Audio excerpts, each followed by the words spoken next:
Okay, we're on the home stretch now, and but to take us out is a excellent speaker that I know will have something very good to say. I'd like to introduce Shaun Barker. I think he's well known in this room, but Shaun is the director of the MDRU at UBC, and really he is holding in his hands the future generation of researchers in our industry and inspiring them with some really exciting research that's going under the MDRU banner. So we're really excited to be involved particularly in the Value of Information project that Shaun and his team is leading. So I'd ask you to welcome Shaun to the podium. Thanks, Paite, and thanks, Dave and the MDEX team for the invitation here. So I talked to Dave a couple of weeks ago and I asked what am I talking about, and he said, I've really got no idea. So we came up with this in a quick conversation. And so really at MDRU, we are an industry-supported group. We don't receive any direct university or government funding, but we live inside UBC. So we've sort of got, I guess, a unique viewpoint of that sort of academic industry interface. So it's really a talk in two parts here. I'm going to talk about some of maybe the challenges, and I think a number of them have been highlighted today, and then maybe some forward-looking things which have also been highlighted today. So John Thompson told me I had to try to summarise the day, so hopefully I'll manage to get somewhat near that. So you'll see in my talk a whole series of bastardised diagrams that I took from ChatGPT that it created for me, but some of them are actually real diagrams with real data that I just stole from other people.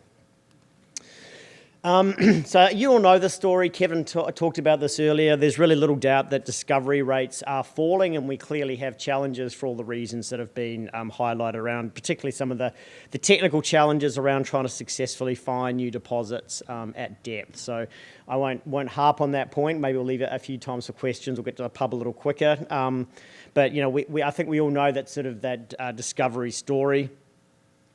And at the same time, you can criticise demand, but I don't think there's too much doubt that with electrification on whatever pathway that looks like, and even the United States, despite the hydrocarbons boom, is clearly articulating that electrification from nuclear is going to be a big part of their future to meet their energy demands and AI, infrastructure, etc. So there's no doubt that we are going to have increasing demand for copper.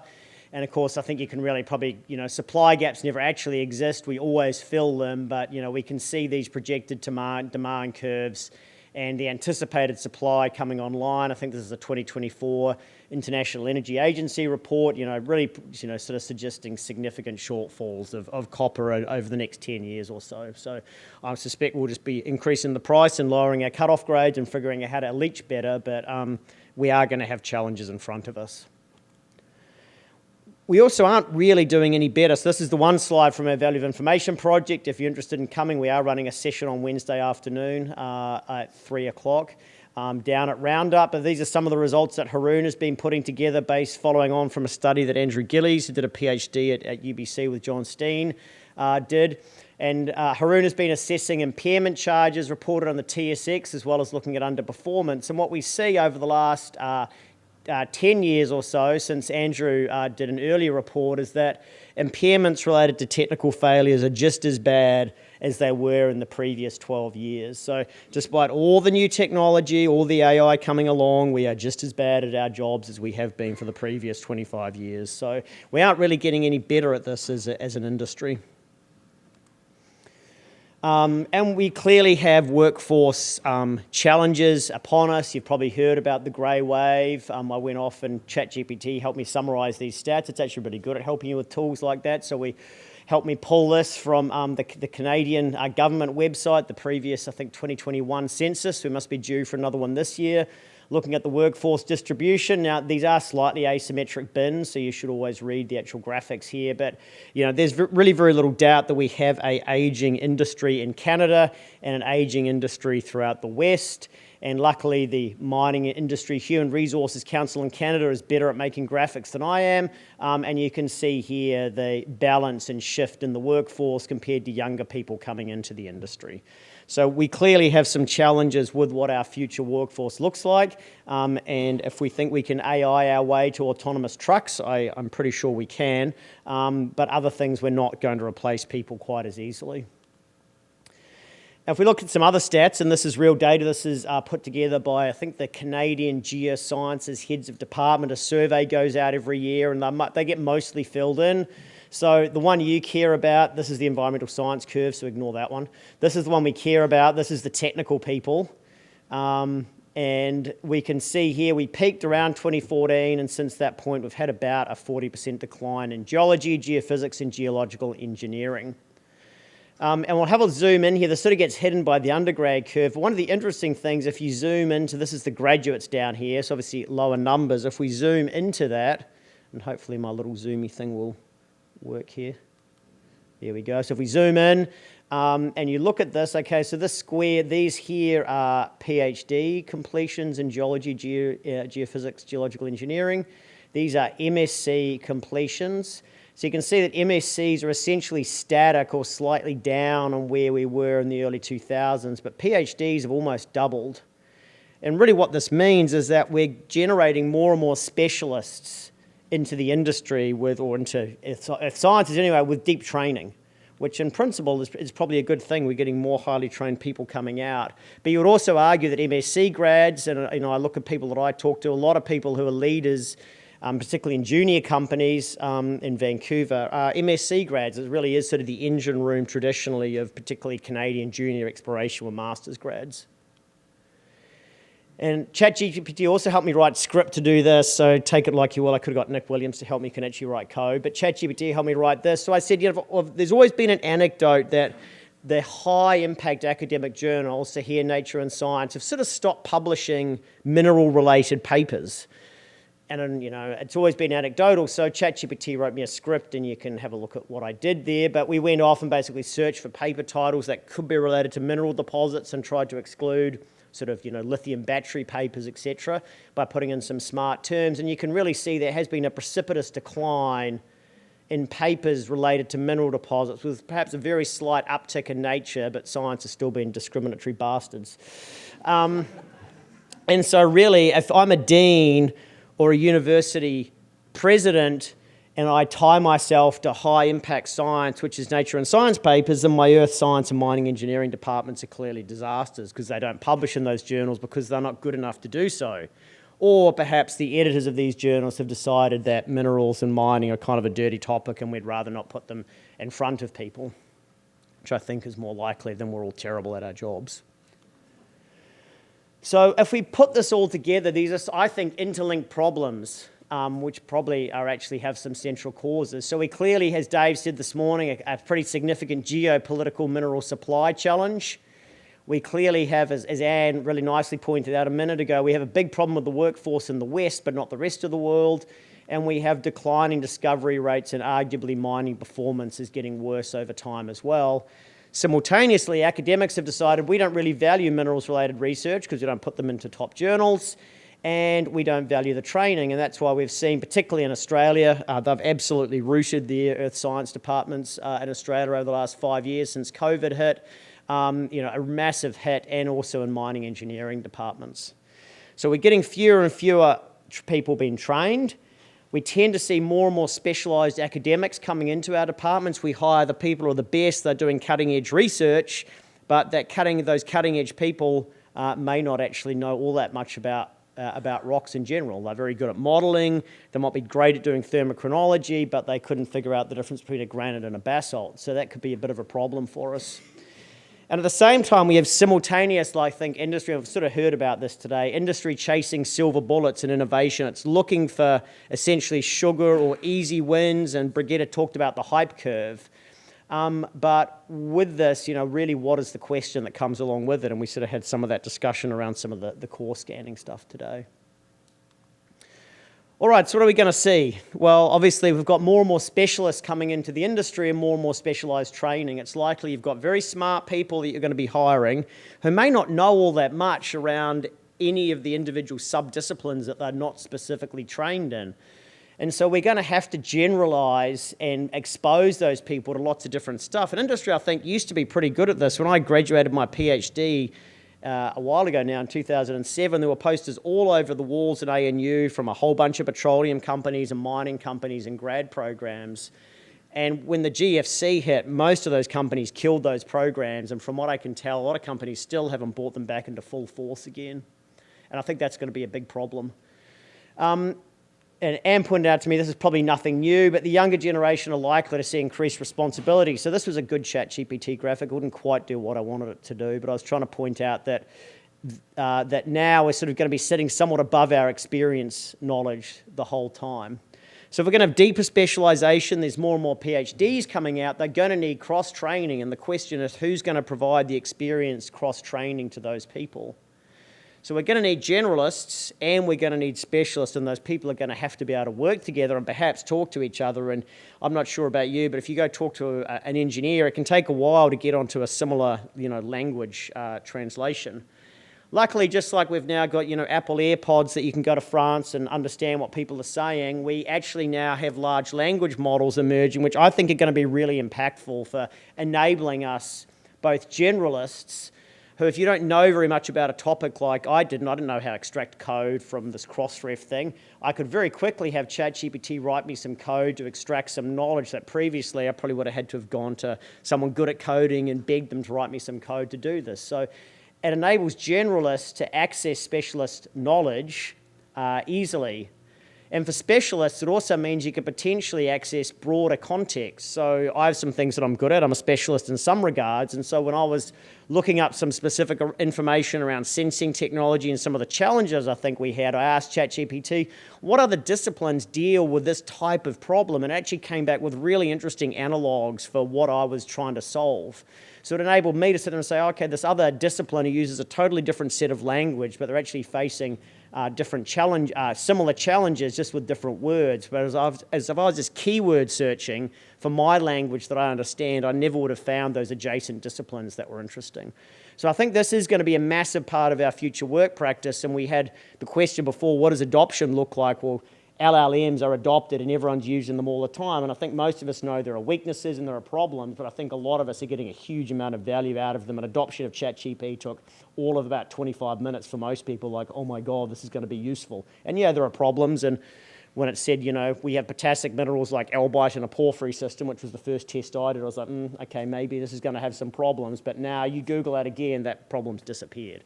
So this is moving really, really fast. And this type of thing is going to be a massive part of our future work practice.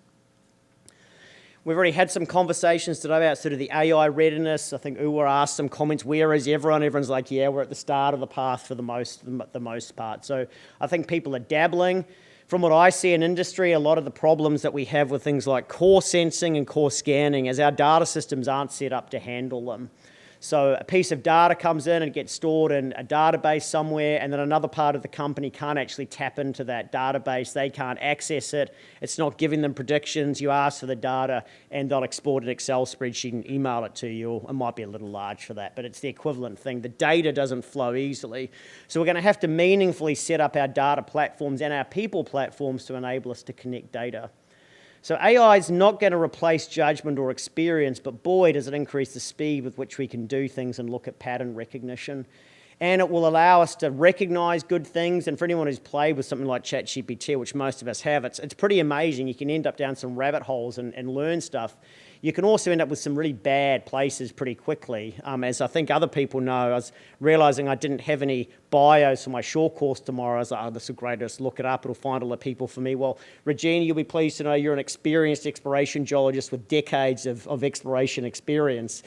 And I said, it's not quite Regina's bio, did you make it up? And it said, yeah, I couldn't find anything, so I just made it up for you. So I was like, great, okay. I'll get Regina to send me something then, but that was the ChatGPT experience this morning. So we're not going to remove the experience gap with AI, and arguably will accentuate it. Those who have experience can massively take off with AI, but if you don't know anything, you're very likely to shoot both your feet off with a bazooka. So data is no longer a constraint. As everyone says, we're drowning in data. That's not a ChatGPT generation. I stole that one off Google Images. But data has not been walked together. So I think Anne made the point, we've got data, lots and lots of data, but we're not turning it into information. If you don't have information, you're not making an informed decision. So we could say that competitive advantage is not they who have the most data wins, but those who can integrate it the fastest and most accurately to make value-informed decisions will ultimately win with their data pipelines. So we are, I think, going to have to do some rebuilding of the academic industry interface, and I see really interesting things on both sides. I talked to some people in industry around cutting-edge research, and they're saying we don't really need anything more of this. We've got all the tools that we need. These guys are 10 years ahead of what we're doing with it. We're good for where we are right now. In many cases, it's exactly the opposite, and I think AI is a big part of this, where AI being used in industry and the tools and not actually flowing particularly back into, for example, the earth sciences. We're simply unable to embed that training into all the other things that we have to deliver, for example, to meet PGO requirements. So that training's probably going to have to take place in industry, and we need this to be flowing back into the university environment. I'd say we need more and different models for how we interact with each other, so let's get more students into industry. There are lots of co-ops and internships relatively good at that, but why don't we get industry people back into academic environments for short periods of time to help educate, communicate, and interact with people? We clearly need more university training in an industry environment is what I'm trying to say there, so make sure we can get out into the field, be doing relevant things. Let's get students doing geochemical surveys, geophysics, operating in industry settings and dealing with the sorts of uncertainty in data that we have to deal with. And I think shared data sets is really important. I know we've had some discussions around making sure that students, for example, have access to good geochemical data. IMDEX is great at giving everyone very cheap licenses to iGas. It's basically like giving students crack, to be fair. But we have the tools. We often actually don't have the data to flow into those tools. And yeah, there are some data sets out there, but we often miss really big data sets. Scott Halley's been actually really good at getting some data sets out of company and into students' hands, but it's not common. So what can universities do? Well, we're going to have to come to the table more, and if we're going to live in metrics of student numbers and publications, then we're all dead meat, basically. We are not going to hit bums on seats and high-impact publication metrics. And again, MIHR in Canada highlighted this, that really for most students, engineering students, their last call is mining or geological engineering. They'd rather do any other discipline first. At UBC, they've actually seen that turn around in the last couple of years. It normally was, students exit UBC first year engineering and they have to rank their disciplines, and mining engineering was always at the bottom, and so mining engineering literally got the dregs of the students at UBC. That's actually reversed now. They're getting both increased student numbers, but about half their students have put mining engineering as the #1 choice on their list, which is interesting. We're now openly losing key discipline-based academics, I'd say, and applied geophysicists, applied geochemists are just about a dead breed. Applied geophysicists are just about a dead breed. So we aren't getting that training happening in academia anymore, and probably industry is going to have to step up and deliver it in some way, shape, or form. And ultimately, we have to get young people wanting to get involved in the industry so we can fix this problem here. And Canada's just had a big slough of hiring critical mineral roles, and we're going to have to support all those young faculty that we've just recruited into them. What can industry do? Well, not sacking everyone every 15 minutes would be a good start when there's a boom-bust cycle. I know that's very wishful thinking. I think you are going to have to build your graduate programs and try to invest into people. Particularly in Australia, it became such a cutthroat industry. People are reluctant to run grad programs because people change companies more often than they'll talk to their mum on the phone. But I think industry, we're going to have to change some of those things that we do. We clearly have to get to a more diverse and safer industry. We continue to see pretty horrifying stories around mine places not being safe to work, particularly in FIFO environments. Those stories just keep on coming out. And this sort of model here, this is an MDRU organised field trip, but BHP was kind enough to make Rob Lee available to us for a week to run a field trip in Arizona and lead it, because we didn't have the expertise to lead it. Rob knew the geology. So these types of collaborations, I think, are going to be really important. And finally, a call here, companies have huge amounts of grey or dark literature on how to do things that universities can't access, that are hidden away. So make that literature and that data available and put it into an LLM so that young professionals could say, how do I do a geochemical survey? They could find the relevant information easily. Clyde's looking at me. So here's the Top Gun call out, Tom Cruise in all of his glory. We're just waiting for Top Gun 3 to come out, where we find a new country to bomb. So I think you've heard the What would be Canada, wouldn't it? probably, yeah, or possibly Greenland. All right. So obviously mining's changing really, really quickly, and in lots of different ways as well. And I think for young people, a key challenge is going to be staying ahead of this curve and staying on top of how quickly things are changing. For industry, I think this is going to increase your risks. We're going to have people who are perhaps more. Clearly the key to leave. People with deeper and deeper specialisation perhaps are going to line more and more on academia. And finally, I don't think you're going to AI our way out of the problem. AI can help you get to good things faster. It can also help you make failures even quicker. So thanks very much. Thank you very much, Shaun. That was really some pearls of wisdom there that we need to respond to.